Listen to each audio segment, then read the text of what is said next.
Mwanamuziki Zuchu kutokea lebo ya Wasafi amekuwa ni miongoni mwa viigizo vyema kwa mastaa pamoja na wasanii wengine wa kike. Zuchu tangia tu alipokuwa introduced kupitia lebo ya WCB amekuwa ni star sana na kuweza kupata deals nono mbalimbali za matangazo pamoja na kuwa brand influencer kwa ujumla. So hapa ni Tanza Live TV, ni kwambie tu kwamba kabla sija kusogezea yale ambayo makubwa yanazidi kutrend sasa hivi, hakika kwanza umejiunga nasi hapa kwa kugusa maandishi mekundu hapo chini yaliyoandikwa subscribe, ili usipitwe na habari trending pamoja na hot news na zote zinazoendelea, kuklik kwenye headlines mbalimbali.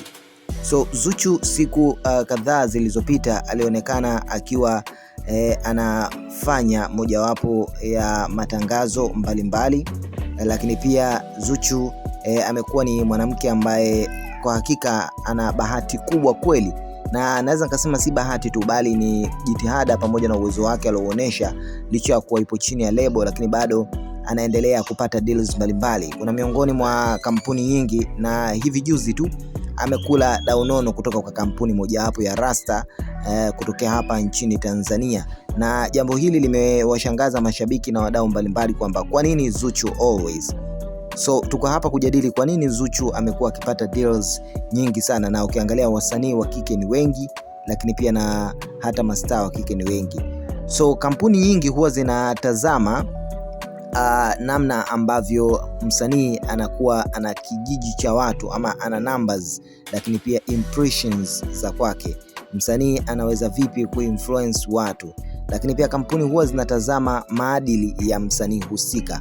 Msanii anapokuwa na maadili yaliyokuwa mazuri mitandaoni, ni mtu ambaye anakuwa ana behave vizuri, hiyo pia huwa ni factor ambayo inawavuta makampuni mbalimbali katika kuwekeza na msanii husika.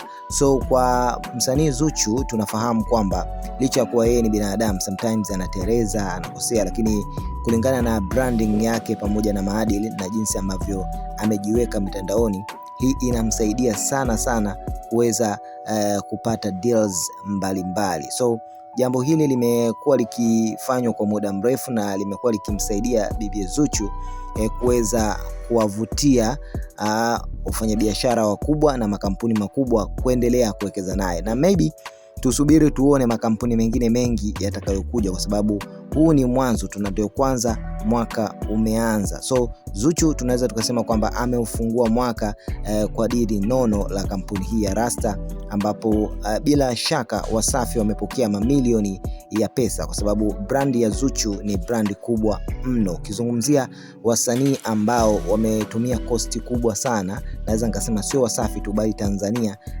kwenye kutoka kwao pale ambapo walipokuwa wakitambulishwa kwenye labels, basi huwezi kuacha kumzungumzia Zuchu. Na kama unakumbuka hata kwenye baadhi ya interviews mameneja wa Wasafi wanasema kwamba kama Zuchu naye atataka siku moja kujitoa Wasafi, basi itabidi alipe mabilioni ya pesa, kwa sababu gharama kubwa sana imetumika kumuinvestia Zuchu. So hayo ni miongoni mwa mambo ambayo yameweza kutrendi, na sasa tumeona tukuletee na tuweke hapa kwa pamoja tudiscuss.